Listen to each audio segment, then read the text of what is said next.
Hello, जय हिंद। कैसे हैं आप लोग बताइए। उम्मीद करती हूँ सब लोग स्वस्थ होंगे, अच्छे होंगे, अपना ख्याल रख रहे होंगे और मौज मस्ती किए होंगे दीपावली की।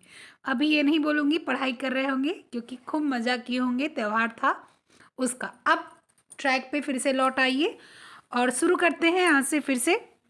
जो चीज़ें हम लोगों की चल रही थी वही चल रही हैं, ठीक है। चलिए, तो आज हम लोग समझते हैं कि बाल विकास में व्यक्तिगत विभिन्नताएं कौन कौन सी होती हैं। जैसे बच्चा छोटा रहता है तो वो आप उसको देख के समझ लेते हो कि ये बच्चा बहुत तेज है, ये बच्चा उतना तेज नहीं है, या बच्चा ये जो है मंद बुद्धि है। ऐसा हम लोग बोलते हैं ना, वो तेज नहीं है, रोता नहीं है, ऐसा है वैसा है। तो वो कुछ विभिन्नताएं हैं। उस विभिन्नताओं में कुछ जो है आपके जो मनोवैज्ञानिक लोग थे ना, वो भी कुछ चीज़ें बोल के गए हैं, और उसको आप जब भी आप अपने आसपास अपने घर में देखेंगे तो आपको ये फील होगा कि विभिन्नताएं तो हर बच्चे में होती है। एक उदाहरण छोटा सा लोग बोलते हैं कि हाथ की 5 उंगली और पांचों बराबर नहीं होती, फिर 2 व्यक्ति, 3 व्यक्ति, 4 व्यक्ति एक जैसे कैसे हो सकते हैं। सही बात है। हर एक व्यक्ति में अलग अलग भावनाएं, अलग अलग शारीरिक, अलग अलग मानसिक, हर चीज की अलग अलग विभिन्नता होती है, विभिन्नता पाई जाती है। विभिन्न मतलब अलग अलग, ठीक है। तो इसी के बारे में हम लोग समझेंगे कि विभिन्नताओं की क्या क्या है। कुछ इसमें शिक्षा का क्या महत्व है, परिवार का क्या महत्व है, क्षेत्र का क्या महत्व है, कारण क्या होता है, और आपकी आईक्यू लेवल जो कैसे किस प्रकार से विस्तृत भाव में किस प्रकार से आप उसको समझते हैं, ये सारी चीजें हम लोग देखेंगे। ठीक है, तो देखते हुए चलिए चलिए।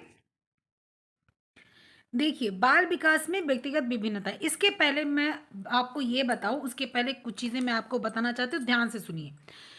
व्यक्तिगत विभिन्नताओं के अध्ययन में सर्वप्रथम किसने, गाल्टन ने जो है अध्ययन किया था कि हर बच्चे की विभिन्नता। बाल विकास की बात हो रही, यहाँ पर आप पुरुष की बात मत ले आइएगा, महिला की बात मत ले आइएगा, यहाँ बच्चे की बात हो रही, वो बच्चा जो छोटा मुन्ना नन्ना मुन्ना बच्चा है उसकी बात हो रही, ठीक है। तो सबसे पहले गाल्टन ने क्या किया था, ये व्यक्तिगत विभिन्नताओं के लिए शोध किया था, ठीक है। और व्यक्तिगत विभिन्नताओं के ही कारण व्यक्तियों में हजारों रुपए आदमी रोज कमाता है। देखिए, जैसे कि किसी का आईक्यू लेवल बहुत ज़्यादा है तो वो आईएएस बन जाता है, जिसकी तनख्वाह 2.5 लाख 3 लाख रुपए महीना है। किसी का आईक्यू लेवल हो सकता है और अलग तरीके का हो, वो डॉक्टर बन जाता है, ठीक है, जिसकी तनख्वाह 10 लाख रुपए महीना है। ठीक, किसी का आईक्यू लेवल बहुत क्लर्क टाइप का है तो वो उसकी तनख्वाह 30-35 हज़ार रुपये महीना है। किसी का टीचर लायक है, उसकी तनख्वाह 60-70 हज़ार रुपये है। किसी का प्रोफेसर लायक है तो उसकी तनख्वाह आपको 2 लाख 1.5 लाख रुपए मिल रही है। तो ये व्यक्तिगत उसकी बात हो गई ना, आईक्यू लेवल पे किसका किस प्रकार से वो आदमी रुपया कमाने के लिए अपना आईक्यू लेवल देखता है, ठीक है। भाई, इससे मानसिक योग्यता पता चलती है ना। आप टीचर के लिए लड़ रहे हैं तो आप टीचर बनना चाहते हैं, लेकिन आप आरओ एरो की भर्ती निकली थी, आप उसमें भी फॉर्म फिल कर सकते थे, आप यूपीएससी का भी फॉर्म फिल कर सकते, बहुत लोग की एज होगी अभी। तो क्या है कि अपने अनुसार आदमी काम करता है, ये व्यक्तिगत विभिन्नताएं होती हैं।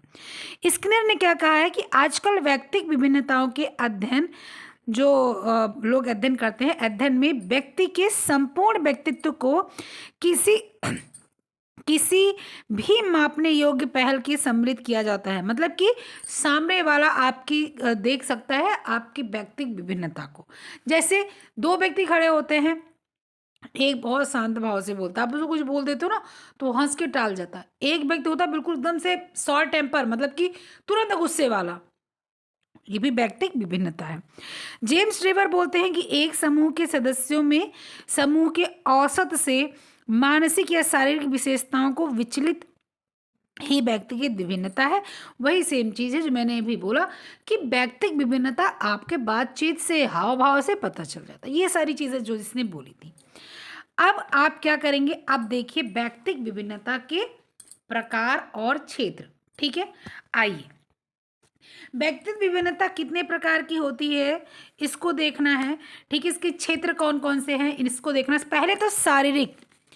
पहले तो शारीरिक विभिन्नता होती है, ठीक है। इसमें क्या होता है कि बच्चे का शारीरिक विकास किस प्रकार से होता है। जैसे आप सोचो, आप भाई बहन हो, आपकी मम्मी जो है छोटी है, मतलब कद में वो 5 फुट 3 इंच की है, ठीक है। और आपके पापा 5 फुट 12 इंच 10 इंच के हैं, या 5 फुट 11 इंच, या 6 फीट के, या 6 1 के हैं, ठीक। तो जरूरी नहीं है आप भाई बहन, कोई मम्मी को पढ़ सकता है, कोई पापा को। जैसे मैं पापा को पढ़ जाऊं और मेरे भैया मम्मी को पढ़ गए हों, तो इस प्रकार से होता है, ठीक है। तो ये क्या हो जाता है, ये शारीरिक विकास हो गया कि इसकी व्यक्तिक विभिन्नता है, ठीक है।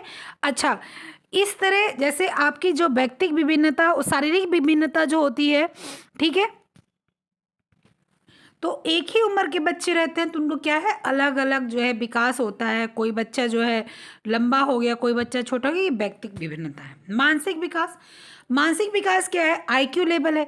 किसी बच्चे का आईक्यू लेवल 120 के अप है, लेकिन एक चीज़ समझ लीजिए कि 120 के ऊपर का मतलब होगा कि बच्चे का जो दिमाग है वो, उसका बुद्धि लब्ध जो है वो बहुत तेज है, ठीक है। 120 के ऊपर जाना, 150 160, 160 तो 1000 में एक बच्चा मिलता है, करीब 500 में एक बच्चा मिलता है, लेकिन 120 के ऊपर, ठीक है।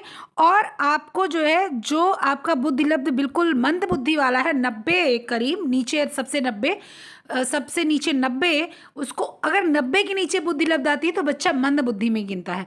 ये नोट कर, ये इसको आप हर तरीके से नोट कीजिए। जो मैं बोल रही हूँ ना, उसको नोट करने की कोशिश कीजिएगा, या ध्यान से सुनने की कोशिश कीजिएगा। 120 के ऊपर जाते हैं यानी कि बुद्धि लब्धि, आईक्यू लेवल बहुत अच्छा है बच्चे का। 160 तो बिल्कुल अद्वितीय बुद्धि आ गई, ठीक। 100 आपका 100 110 जो है वो नॉर्मल है, जो कि करीब 80% बच्चे का 100 110 के बीच में होता है, ठीक है। 90 के नीचे जो बच्चे आ जाते हैं वो मंद बुद्धि होते हैं। एक चीज़ यहाँ पर और समझ लीजिए, कोई बच्चा अगर पढ़ने में तेज नहीं है और चीज़ों में तेज है तो आप उसको मंद बुद्धि नहीं कह सकते। कोई बच्चा और चीज़ों में तेज नहीं है, पढ़ने में तेज है, आप उसको मंद बुद्धि नहीं कह सकते। मंद बुद्धि का मतलब होता है हर जगह दिमाग ना काम करे। जैसे कोई बच्चा है बहुत तेज है, बोलते हैं तेज बच्चे हर जगह तेज होते हैं, बोलते हैं ना, लेकिन ऐसी बात नहीं। जैसे मान लीजिए कोई बच्चा बहुत तेज है, वो पढ़ने में बहुत तेज है, कोई चीज़ बनाने में बहुत तेज है, इंजीनियरिंग वाला टीप टाम करने में बहुत तेज है, लेकिन वो उसका शारीरिक जो अंग है वो काफ़ी पतला दुबला है या काफ़ी मोटा है, वो दौड़ नहीं सकता, रेस नहीं लगा सकता, बहुत अच्छे से फुटबॉल बैट बॉल और बास्केटबॉल नहीं खेल सकता। इसका मतलब ये नहीं कि उसका क्या है, आईक्यू लेवल डाउन है। उसी प्रकार से जो बच्चे 100 110 वाले होते हैं, नॉर्मल रेंज में आते हैं, उनका भी आईक्यू लेवल डाउन किसी एक चीज़ से नहीं पता लगाया जा सकता। अब मंद बुद्धि का बच्चा होगा, वो पढ़ने में भी कमज़ोर होगा, खाने में भी कमज़ोर होगा, टीवी भी देखेगा उसको कुछ समझ नहीं आएगा, मोबाइल में कुछ उसको अच्छा नहीं लगेगा, वो फालतू की चीज़ ही कोशिश करेगा कुछ देखने की जो कि उसको पल्ले नहीं पड़ने वाली, कपड़े गंदे करके घूमेगा, उसको ड्रेसिंग सेंस कुछ पता नहीं होगा, उसको ये नहीं पता होगा किसके सामने क्या बोलना है, उसको ये नहीं पता होगा किस प्रकार से रहना है, तो वो मंद बुद्धि में आ जाता है, ठीक है। तो 90 के नीचे मंद बुद्धि, 120 के ऊपर बुद्धि लब्धि, आईक्यू लेवल बहुत अच्छा, 160 बिल्कुल अद्वितीय, उसका कोई तुलना नहीं किसी से की जा सकती।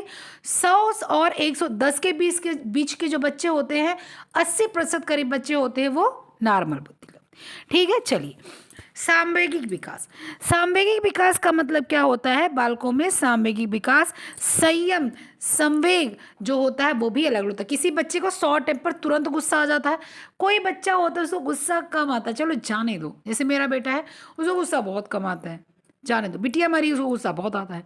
तो कुछ बच्चे शॉर्ट टेम्पर हैं, कुछ बच्चे बहुत गुस्से वाले होते हैं, कुछ बच्चों को डर बहुत कम लगता है, ठीक है, कुछ बच्चों को डर ज़्यादा लगता है, ठीक है। तो ये सारी चीज़ें क्या है, संवेग वाली। कोई बच्चे बहुत जल्दी खुश जाते हैं, कोई बच्चे चलो ठीक है। अभी क्रिकेट देख रहे होंगे इस समय सब लोग, तो देखिए रोहित शर्मा को आप देखते हैं कि अगर विकेट गिरती है तो भी ठीक है, उनको पता नहीं चलता, खुश है।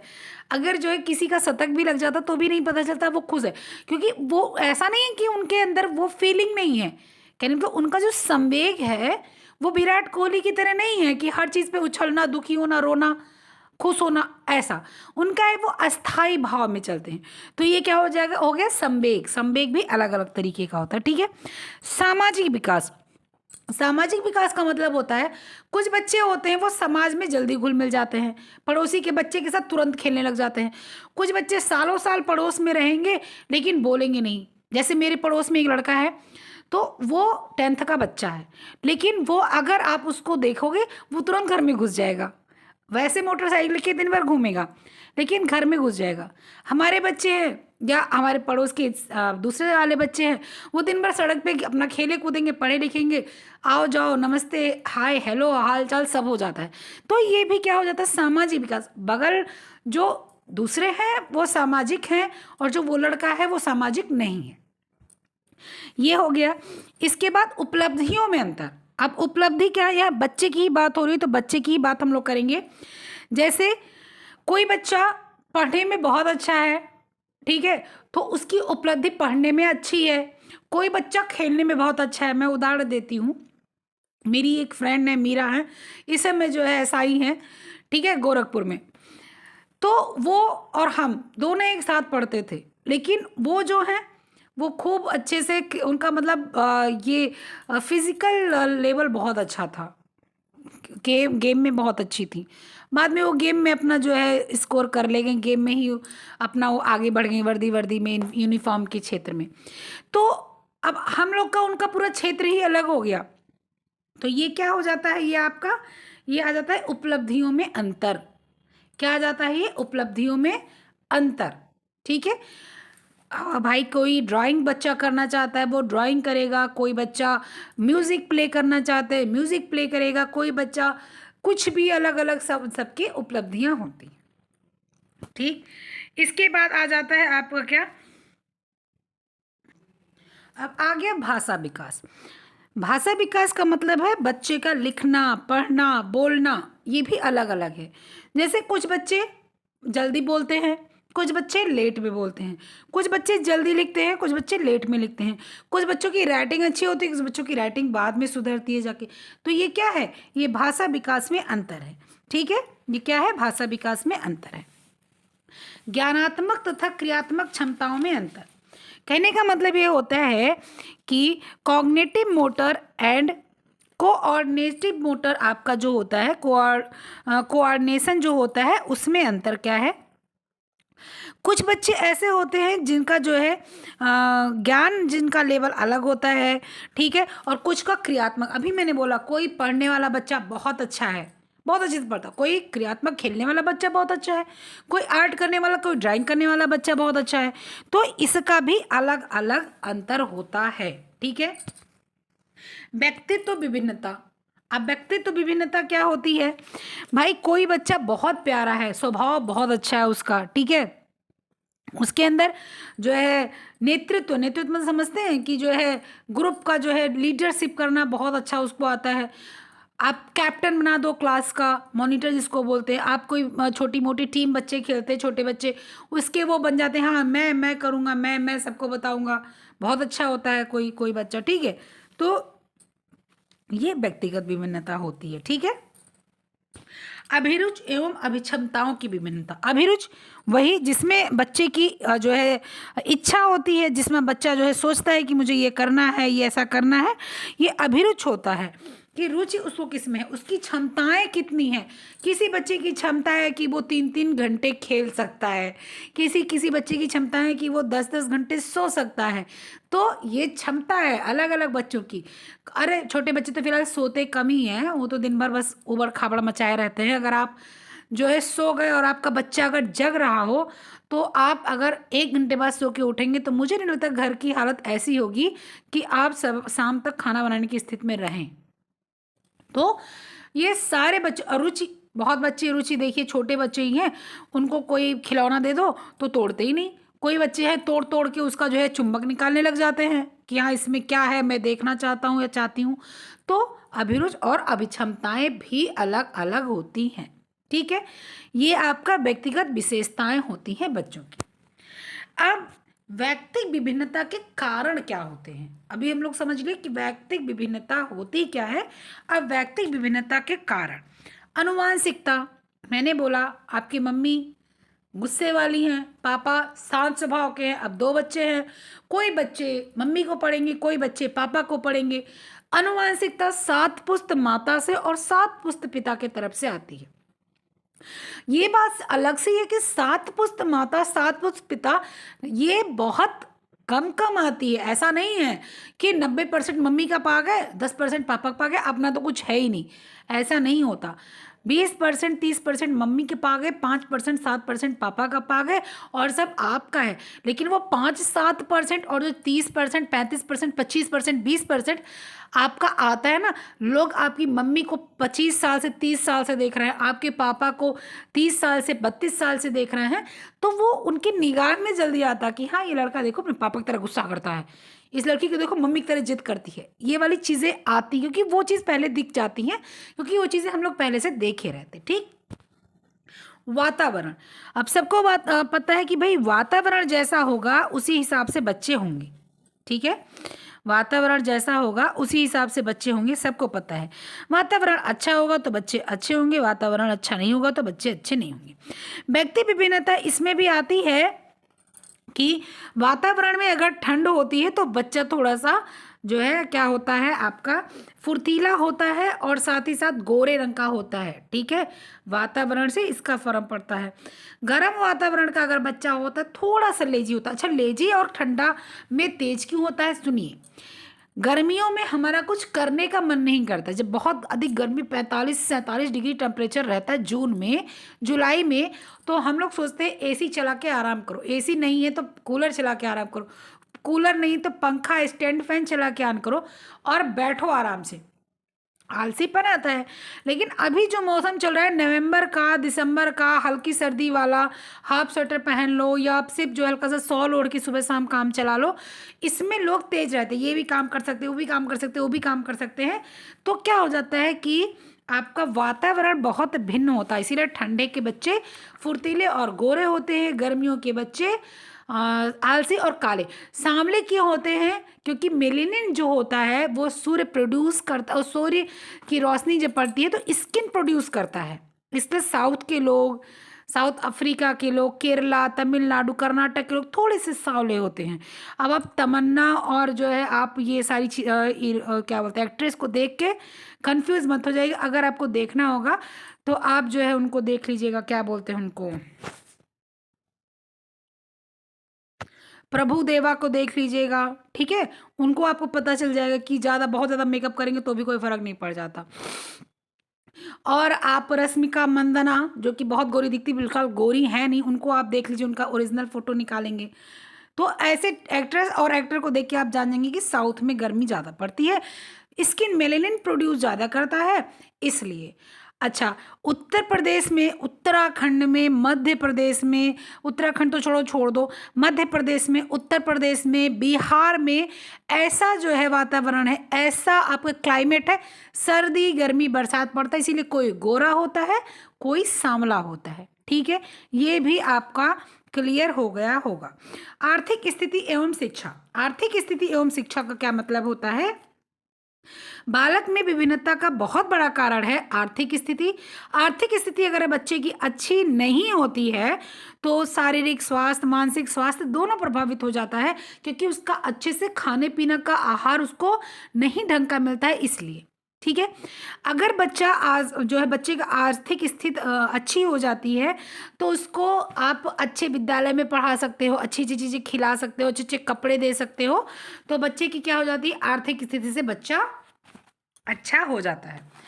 अपरिपक्व अवस्था, यह परिपक्व गलत हो गया, लेकिन परिपक्व या परिपक्व अवस्था आप समझिए कि ये भी बच्चे, कोई बच्चे जल्दी परिपक्व होते हैं, कोई बच्चे देर में। जैसे कि कोई 14-15 साल का लड़का अच्छे से वो आ जाता है अपने वय संधि में पहुंच के, और वो नेक्स्ट लेवल पर जो है टीन एज में पहुंच जाता है। कोई बच्चा 16-17 साल लग जाता है, तो ये थोड़ा सा ऊपर नीचे हो जाता है परिपक्व अवस्था में। ठीक है, उसी प्रकार से मानसिक विकास भी, कोई बच्चा देखो बोलते हैं अरे वो बहुत समझदार, कोई बच्चा हम लोग बोलते हैं 15 साल का होगा लेकिन दिमाग नहीं काम करता, तो वो क्या है, ये परिपक्व अवस्था की एक लेवल है, कोई ज़्यादा कोई कम।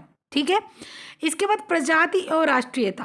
प्रजाति और राष्ट्रीयता व्यक्ति की विभिन्नता का एक प्रमुख कारण है। प्रजाति और राष्ट्रीयता विभिन्न प्रजाति के बालकों के शारीरिक मानसिक सामाजिक, जैसे आप मान लो आप नेपाल के लोगों को ले लो, अभी देखो गोरे गोरे होते हैं लेकिन छोटे होते हैं, बहुत लंबे नहीं होते। लेकिन वहीं आप साउथ अफ्रीका के ले लो, काले काले होते हैं लेकिन बहुत लंबे होते हैं, 6 फुट 6.5 फुट के लोग होते हैं। तो ये क्या है, ये प्रजाति है और राष्ट्रीयता लिंग है। ठीक है, सॉरी, राष्ट्रीयता है, लिंग अलग है, राष्ट्रीयता अलग है, ठीक है। अच्छा, इसके बाद राष्ट्रीयता। राष्ट्रीयता का मतलब होता है कि अपने अपने देश के अनुसार भी क्या करना, आगे बढ़ना, या विभिन्नताओं। देखिए भारत के बच्चे रहेंगे, ठीक है, तो उनका एक अलग तरीके का लेवल, वो चाहे शॉर्ट ड्रेस पहने, चाहे वो, अब उर्फी जावेद की बात नहीं कर रहे हैं हम, लेकिन फिर भी आप अपने बच्चों को देखिए, आप छोटी ड्रेस पहनाओगे लेकिन भारत की चीज़ें दिमाग में रहेंगी। अमेरिका के बच्चों को आप कितनी भी साड़ी पहना दो, कितना भी उसको पूरा लॉन्ग स्कर्ट पहना दो, लहंगा पहना दो, लेकिन वो उसके देश की चीज़ें उसके अंदर रहेंगी। तो ये क्या हो जाता है, ये राष्ट्रीयता की भावना को जो है दर्शाता है, ठीक है। लिंग, लिंग क्या होता है, लिंग की विभिन्नता कारण आप सबको पता है भाई, लड़की अलग तरीके से, लड़के अलग तरीके से, खास रूप से शारीरिक बनावट, साथ ही साथ सजने संवरने का ढंग, साथ ही साथ सेंट वगैरह बच्चे लगाते हैं तो लड़कियों का अलग खुशबू महसूस होता है, लड़कों का कलर तक, लड़कियों को लोग पिंक और जो है येलो बना दिए हैं, और लड़कों को ब्लू और स्काई ब्लू और वाइट कर दिए हैं, तो कलर तक लिंग विभेद भिन्नता में आ जाता है, ठीक है। उसके बाद जो है लड़कियों का, आप जानते हो कि लड़कों के अंदर मांसपेशी ज़्यादा होती है, मसल्स ज़्यादा होते हैं, लड़कियों के अंदर फैट ज़्यादा होता है, लड़कियां कोमल होती है, लड़के कठोर होते हैं, तो ये भी व्यक्तिक विभिन्नता को तय करता है, ठीक है। उसके बाद में आ जाता है आयु एवं वृद्धि या बुद्धि। जैसे जो है किसी किसी बच्चे की आयु के अनुसार बुद्धि होती है, किसी किसी की आयु ज़्यादा होती बुद्धि कम होती, किसी किसी की आयु कम होती बुद्धि ज़्यादा होती है। उसी प्रकार से जो है आपके बच्चे की बुद्धि का जो है एक अलग तरीके से लेवल होता है। आयु और बुद्धि जो होती है वो भी अलग अलग मायने रखती है। ये व्यक्तिक विभिन्नताएं हैं जो कि आप अपने आसपास देख सकते हैं और इसको समझ सकते हैं, ठीक है। व्यक्तिक विभिन्नता के अध्ययन की विधियां। बुद्धि परीक्षण आईक्यू लेवल से पता लगाया जा सकता है। अभिरुचि परीक्षण, किसी बच्चे की रुचि, जैसे कोई बच्चा होगा तो उसकी रुचि क्या होगी, वो किस रुचि के लिए हो, जैसे कि जो है बालकों में बहुत अलग अलग विभिन्नता पाई जाती है, ठीक है। तो इस प्रकार से तय किया जाता है। आईक्यू लेवल जब तय किया जाता है, अभिरुचि परीक्षण किया जाता है, तो कुछ बालकों में क्या होता है, कोई बच्चा इंजीनियर के लिए वो बोलेगा कि मुझे तार खोलना काटना पसंद है, कोई बच्चे बोले कुछ नहीं, मुझे तो बस गुड़िया गुड्डा खेलना पसंद है, मुझे कार चलाना पसंद है। तो इस माध्यम से पता लगाया जाता है कि ये बच्चा बहुत तेज दिमाग का है, ये बच्चा इसके मध्य में नहीं आता। उपलब्धि परीक्षण, कुछ बच्चे ज़्यादा हासिल कर ले जाते हैं, कुछ बच्चे उतना हासिल नहीं कर पाते हैं, तो इसको उपलब्धि परीक्षण बोलते हैं, ठीक है। जैसे आप सोच सकते हैं कि शैक्षिक उपलब्धि, बच्चों के लिए शैक्षिक उपलब्धि आप लगा सकते हैं, इससे आप व्यक्तिगत भावनाओं को आप जो है समझ सकते हैं, ठीक है। व्यक्तित्व परीक्षण, व्यक्तित्व परीक्षण का मतलब क्या होता है कि आप बच्चे की व्यक्तित्वता को, बच्चे की भावनाओं को आप समझ सकते हैं, ठीक है। व्यक्तित्व मतलब बच्चे का क्या जो है, उसका दिमाग कहाँ तक जाता है, बच्चे में गुण क्या क्या है, बच्चे की गुण किस प्रकार से होते हैं, आप व्यक्तित्व परीक्षण से समझ सकते हैं। ऐसे कि कोई बच्चा बहुत ही मतलब ऐसे क्या बताऊं, व्यक्तिगत रूप से बहुत ही कठोर टाइप का, उसको कोई परेशानी नहीं है, कोई समस्या नहीं, कोई डर नहीं, कोई कुछ नहीं, ऐसा करके, और कोई बच्चा हर समय बस मतलब दुखी टाइप पर रहता है, तो वो व्यक्तित्व और संवेग दोनों मेल जोल से ही रहते हैं। संवेग, कोई बच्चा बहुत डरता है, कोई बच्चा नहीं डरता, कोई बच्चा कम डरता है, कोई बच्चा ज़्यादा डरता है।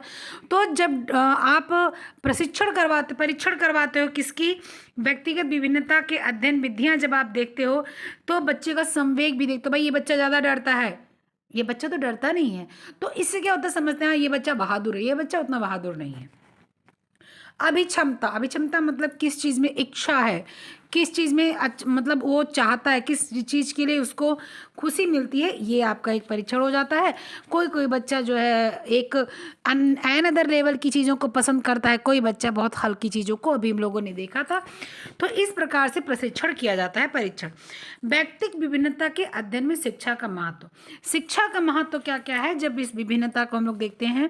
सामूहिकरण या वर्गीकरण, एक तो उचित शिक्षा क्या है कि बच्चे को सामूहिक सिखाया सिखाया जाए। दूसरे, मान लीजिए कभी बच्चे किसी कारण से बच्चों को अलग करना पड़े तो अलग भी करके सिखाया, जैसे कि विशेष विद्यालय होते हैं ना, बिहार में भर्तियां निकली हैं 200 कुछ विशेष विद्यालयों के लिए, ठीक है।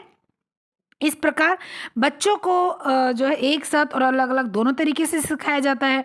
जैसे कुछ बच्चे होते हैं उनका मानसिक विकास उतना तीव्र नहीं हुआ रहता, काफ़ी लो जो है उसके होते हैं मंद बुद्धि के बच्चे, तो उनके लिए वो मतलब इस स्कूल में अगर पढ़ाने लग जाएंगे जिसमें नॉर्मल से या अप लेवल के बच्चे पढ़ते तो बेचारा वो तो पीछे ही रह जाएगा, तो उसके लिए विशेष विद्यालय बनता है। तो सामूहिकरण और वर्गीकरण, सामूहिकरण किसका हो सकता है, जो बच्चे आईक्यू लेवल 120 से ऊपर है और 100 110 90 तक जिसका बच्चे का है वो एक साथ पढ़ सकता है। 90 से नीचे जिसका जाता है उसके लिए विशेष विद्यालय की आवश्यकता होती है। अध्यापन विधियाँ, अध्यापन विधियाँ जो हैं वो शिक्षकों को अध्यापन जो है विद्यार्थियों के चयन की श्रेणियों के अनुसार करना चाहिए। तीव्र बुद्धि के छात्रों को पढ़ाने की विधि और कम बुद्धि के बच्चों को पढ़ाने की विधि अलग अलग होती है, मैंने पहले बताया। पाठ्यक्रम किस प्रकार का होना चाहिए, ये सारी चीज़ें महत्व है, व्यक्ति की विभिन्नता में अध्ययन का महत्व है। पाठ्यक्रम कैसा होना चाहिए, पाठ्यक्रम बच्चे के अनुसार, बच्चा जिस चीज़ को समझ सके उसके अनुसार होना चाहिए। एक चीज़ समझिए, बाल विकास की जब बात आती है तो बच्चे पर जो चीज़ें अच्छी होती हैं वही हम लोग को सोचनी पड़ती हैं। गृह कार्य दिया जाना चाहिए इस प्रकार का जो बच्चा कर ले उसको करने में अच्छा लगे। व्यवसाय संबंधी शिक्षा भी बच्चों को थोड़ी बहुत बचपन से देती रहनी चाहिए ताकि आगे चल के उसको उतना समस्या ना आए। आप लोग OMG 2 मूवी का थोड़ा बहुत क्लिप देखे होंगे, फेसबुक पे देखे होंगे या आप लोग कहीं भी देखे होंगे, बहुत अच्छी पिक्चर है, ठीक है। तो उसमें क्या बोलता है ना कि बच्चों को शिक्षा दीजिए, शारीरिक शिक्षा दीजिए, जो है सामवेगिक शिक्षा दीजिए, यवन शिक्षा यानी कि इसको यौन शिक्षा बोलते हैं, शिक्षा दीजिए, वरना बच्चे शिक्षित नहीं होंगे तो उटपटांग कार्य करेंगे। ऐसा है ना उसमें, या नहीं देखा तो समझ लीजिए, ऐसा बहुत अच्छी पिक्चर, मतलब अनदर लेवल की पिक्चर है, ठीक है। बस थोड़ा सा वो जो है 18+ बच्चों के लिए है, माता पिता के लिए, जो भी देखे वो जो है 18+ बच्चे ही देख सकते हैं। हाँ, एक साथ नहीं, क्योंकि उसमें एक बच्चे जो लड़की और लड़के को शिक्षा देनी चाहिए, किसके लिए, यौन संबंध के लिए या अपने शारीरिक विकास के लिए, अपने जो है आंतरिक इच्छाओं के लिए, जिसकी जो है शिक्षा की आवश्यकता है, जो कि हम लोग अपने बच्चों को तो दे नहीं पाते, स्कूल वाले भी देना नहीं चाहते, उसके ऊपर वो पिक्चर है। तो उसमें क्या है कि शारीरिक शिक्षा देनी चाहिए, बच्चों को देना अनिवार्य है, ठीक है। तो शारीरिक शिक्षा पाठ्यक्रम में क्या क्या है ये होना चाहिए, व्यवसाय संबंधी शिक्षा बच्चे को देनी चाहिए, ये सारी शिक्षा आपको बच्चों को समझानी चाहिए, ठीक है। तो ये आपका क्या था, व्यक्तिगत विभिन्नताएं थी बाल विकास में।